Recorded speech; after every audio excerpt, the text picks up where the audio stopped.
Vista a esta hora. Los bebés no deberían consumir jugos de fruta hasta que cumplan un año. Esta ha sido una de las conclusiones a la que llegó la Academia Estadounidense de Pediatría, pues estas bebidas no tendrían mayores aportes en los niños menores de 12 meses. Y esta recomendación es aún mayor cuando los jugos contienen azúcar o edulcorantes. Vamos a conversar más a fondo sobre este tema. Está con nosotros la doctora Verónica Iribarra. Ella es nutrióloga de la Red Salud de la Universidad Católica. Muchísimas gracias por estar con nosotros y bienvenida.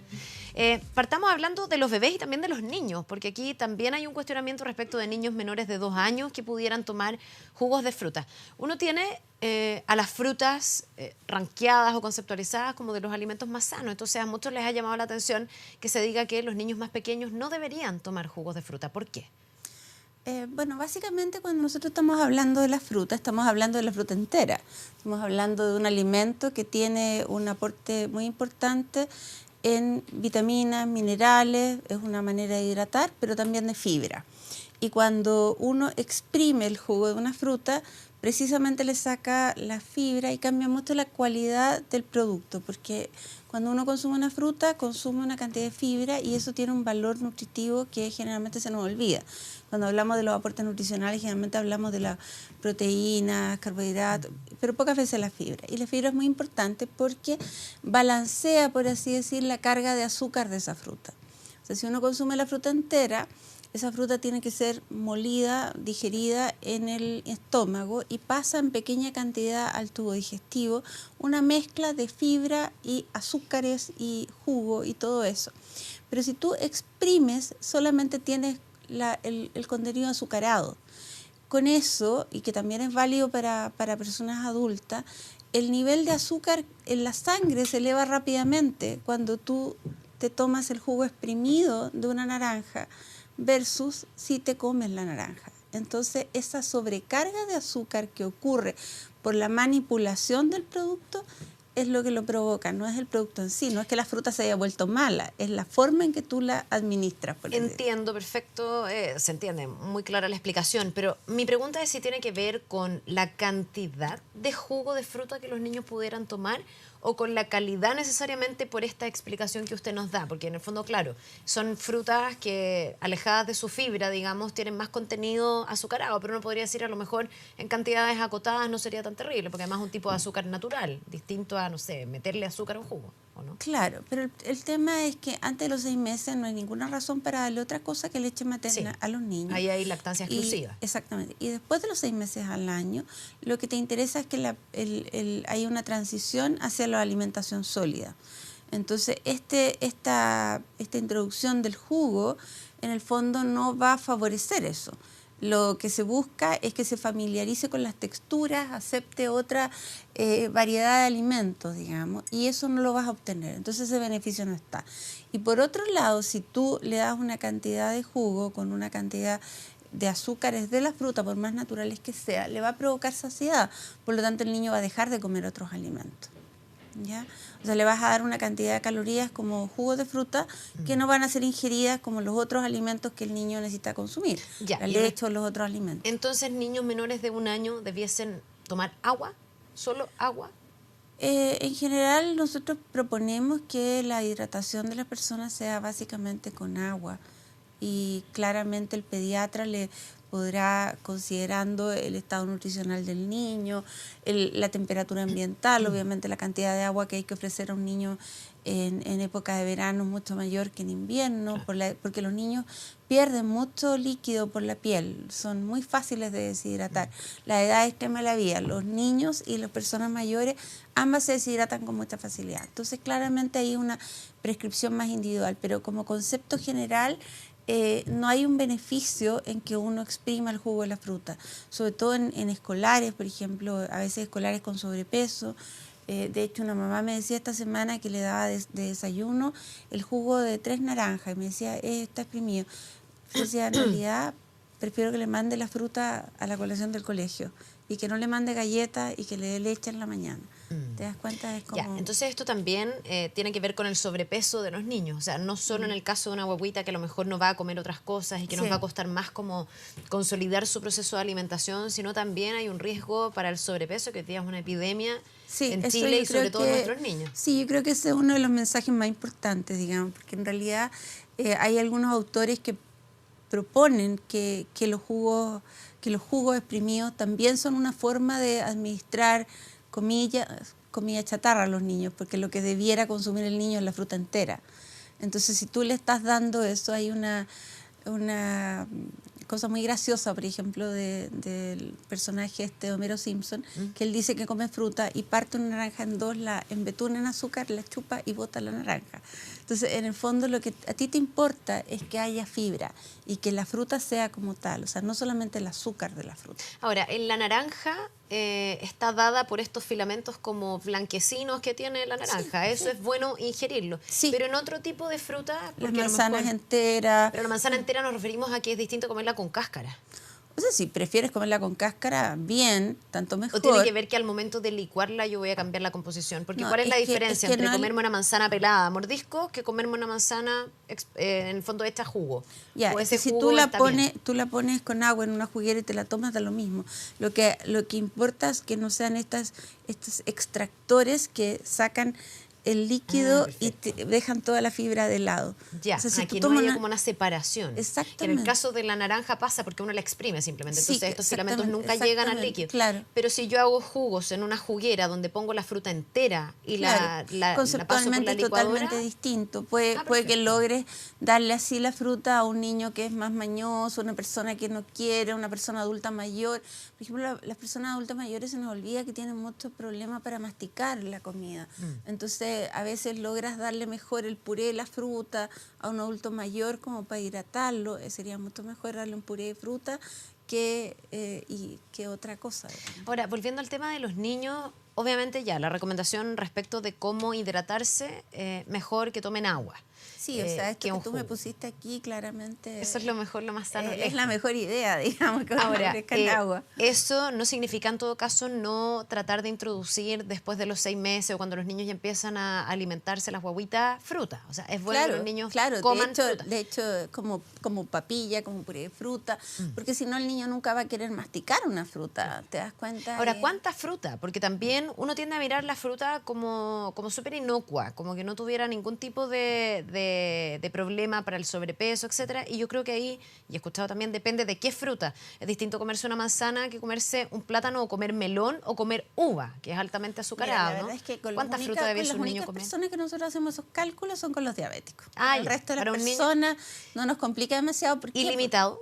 Es que lo que pasa es que hay un tema también. Algunas personas me dicen, no, es que yo no como plátanos, pero resulta que le mandan galletas a los niños al colegio. Entonces preferiría que le mandara el plátano. Le iría mejor a que el niño se comprara una galleta cubierta de chocolate, ¿te das cuenta? Porque además en los productos de confitería, como las galletas, va a existir un azúcar añadido que es el jarabe de maíz. El jarabe de maíz alto en fructosa es culpable de provocar sobrepeso, hígado graso, resistencia a la insulina y mil cosas. Entonces, esta demonización de los pobres plátanos en realidad es injusta.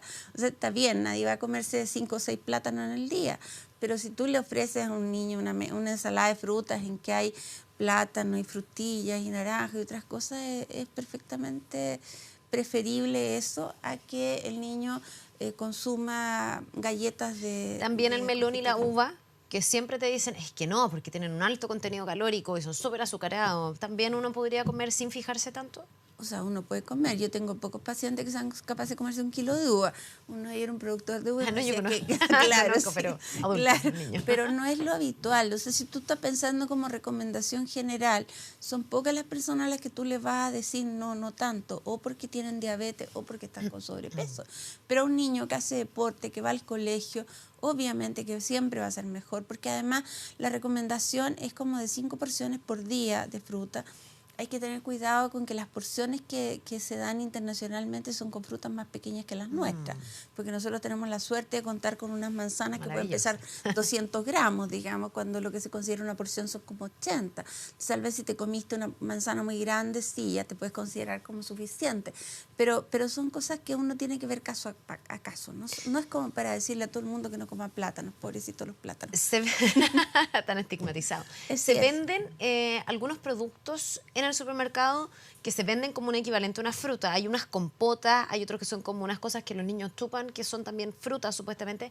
¿Eso realmente es pura fruta o es mejor la fruta natural sacada desde, tanto, no sé, la tanto casa, el mejor canasto de la la fruta? fruta natural, pero en esos productos uno ya tiene que irse fijando a cada uno de ellos, en el fabricante, si le agregó no azúcar, el puré, porque a veces te dicen que no tienen azúcar, pero han sido endulzados con jugo de fruta. Entonces hay que ser como más quisquilloso si tú Y quieres. endulzado con jugo de fruta ya hace que sean más Es claro. calóricos y por lo tanto engorden más, Sí, digamos. sí, claro. Entonces, pero en el fondo hay todo un mercado naciente de productos que son más naturales, más orgánicos, sin azúcares añadidos. Pero ahí uno, obviamente que cuando uno va a la nutricionista porque tiene una preocupación, ella, una de las cosas que cuando le digo a los pacientes que vayan a la nutricionista para que los eduque, me dice, pero ¿por qué no me dice usted? No, porque la verdad es que la dietista o nutricionista, como le digo yo, sabe en qué pasillo del supermercado te va a encontrar exactamente aquello que necesita.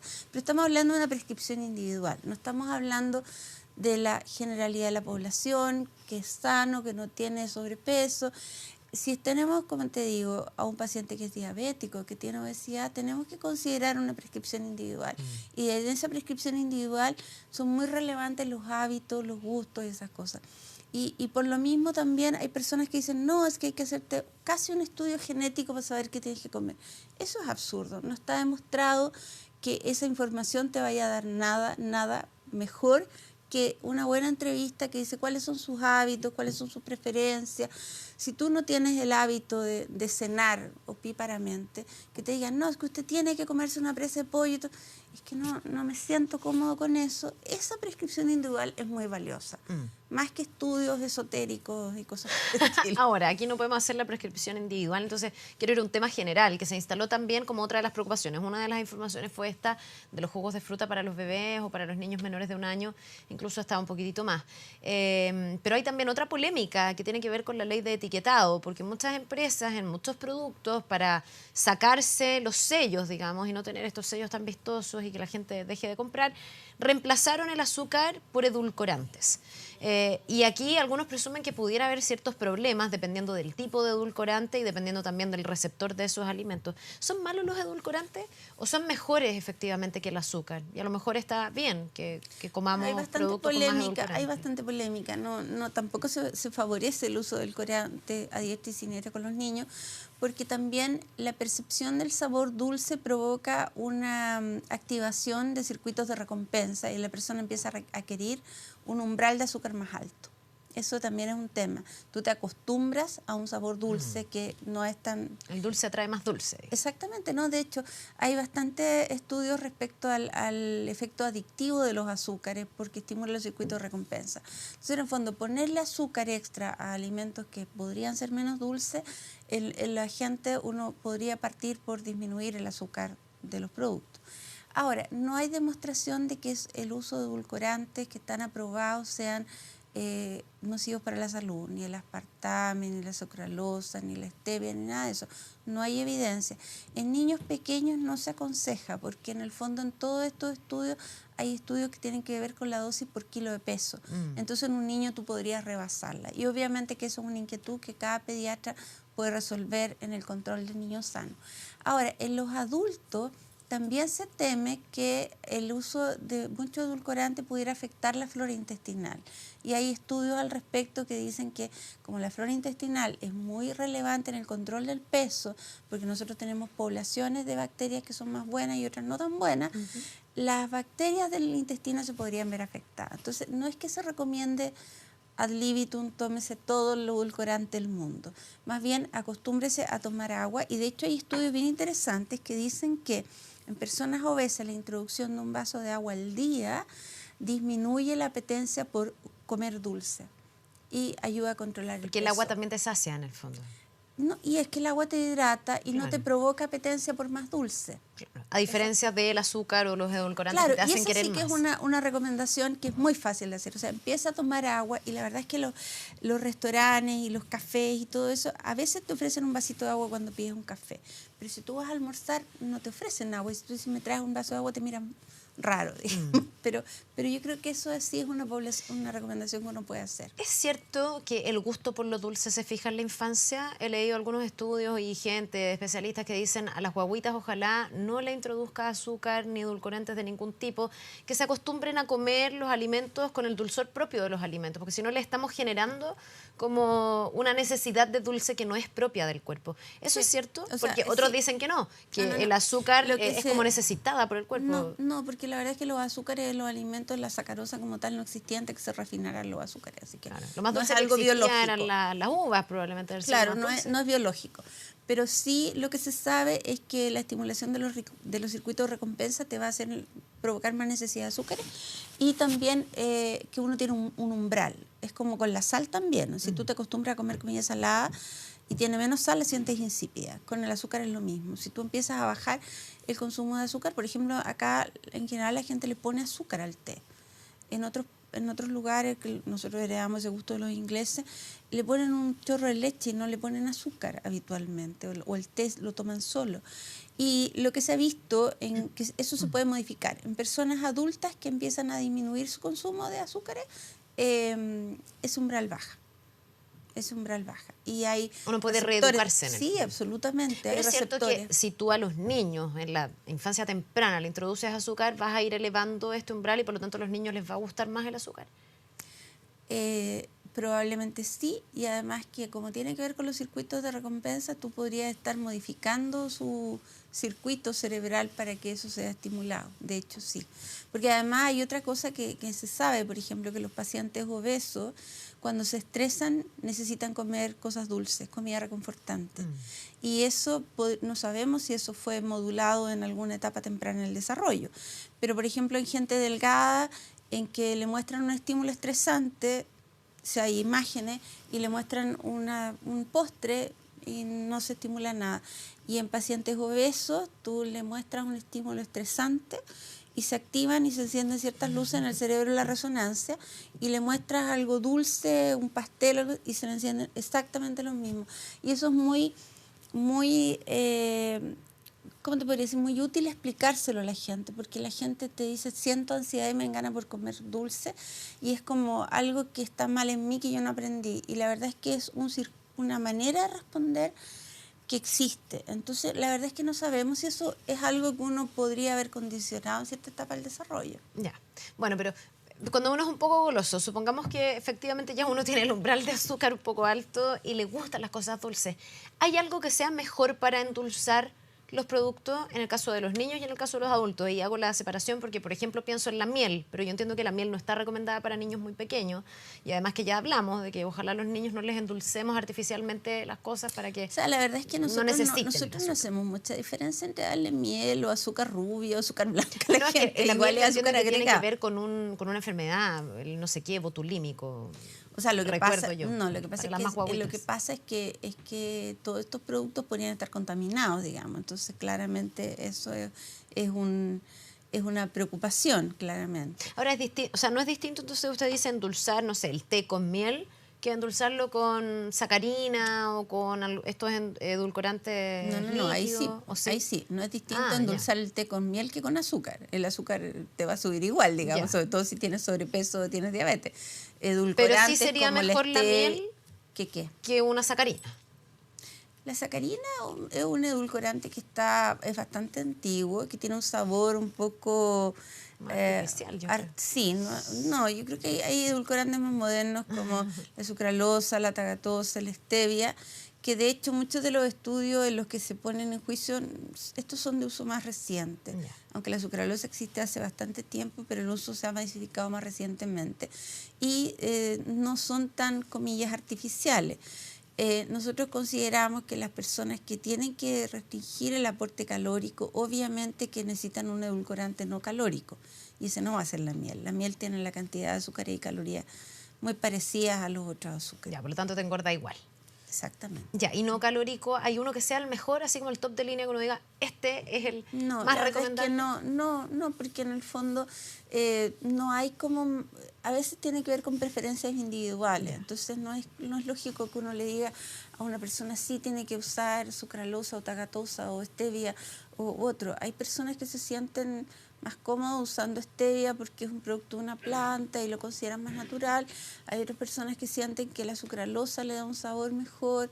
Así que en realidad no hay una preocupación muy particular al respecto. Yo diría que es puramente subjetivo. Ahora, respecto de la stevia, que está como bien de moda en el último tiempo, uno la tiene en distintas versiones. Entonces uno puede tener desde la hojita que la ponen en el té hasta un polvo refinado que algunos dicen ser más puros que otros. ¿Hay diferencia entre endulzar con una hoja y conseguir que con algo procesado? Conseguir una hoja o un... Es difícil. Yo creo que es difícil, pero aparte de todo probablemente ahí puedas tener más contaminación que en un producto etiquetado que esté...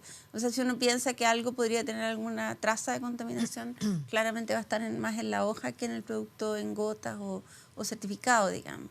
Que además ese es un tema, porque a veces las personas piensan que las cosas por ser orgánicas son saludables por sí, pero también algo orgánico podría tener algún tipo de contaminación precisamente porque no cumplió todas los estándares, digamos. Así que hay que tener cuidado con eso. Si alguien quisiera reeducar su gusto por el dulce, alguien que nos esté viendo, ¿cómo se puede partir? Porque sacar el azúcar de un día para otro yo creo que debe generar un síndrome como abstinencia. No, hay mezclas en el mercado que hacen un cambio paulatino, como hay un azúcar que tiene una mezcla de sucralosa y creo que se llama light o algo así, entonces o reducir de a poco la cantidad de azúcar agregada. Es como el equivalente a la biosal, una cosa así, que es como menos dulce. Es mezcla de azúcar con sucralosa.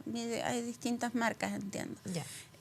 Pero también el tema de que cuando las personas se sienten ansiosas por comer dulce, también uno debe considerar en personas adultas el aspecto psicológico que eso tiene. Y de hecho hay talleres que nosotros en la red de salud existen también, personas que se dedican a conducta alimentaria, psicólogas, que por ejemplo hay talleres que le enseñan a comer a las personas que consumen gran cantidad, consumen atracones, por ejemplo. Talleres de mindfulness respecto al comer y que son, la verdad que ayer tuve la grata sorpresa de ver un hombre bastante joven que comía mucho y que no lo puse a dieta ni nada, le dije que primero viera a la psicóloga y la verdad es que desde enero ahora bajó 7 kilos porque sus porciones eran desmedidas y su comer era angustioso. Y yo creo que hay a veces cosas que uno tiene que sacar en una entrevista para saber lo que esa persona necesita. Esa persona no necesita un papel con una lista de cosas que no puede comer, necesita que nos adecuemos a sus necesidades, a su estilo de vida y ver qué cosas tenemos que solucionar. Ya, y lo más lógico entonces es ir a un especialista, hacer una buena dieta, ver cuáles son los hábitos y poder conciliar de mejor manera todo esto. Y el ejercicio también. A veces las personas como que se enfocan solo en la dieta en la comida. Y no es solo eso. Bien, pues, doctora, muchísimas gracias por habernos dado algunos tips y algunas recomendaciones y explicarnos también esta recomendación de no dar jugos naturales a los niños. Que le vaya muy bien.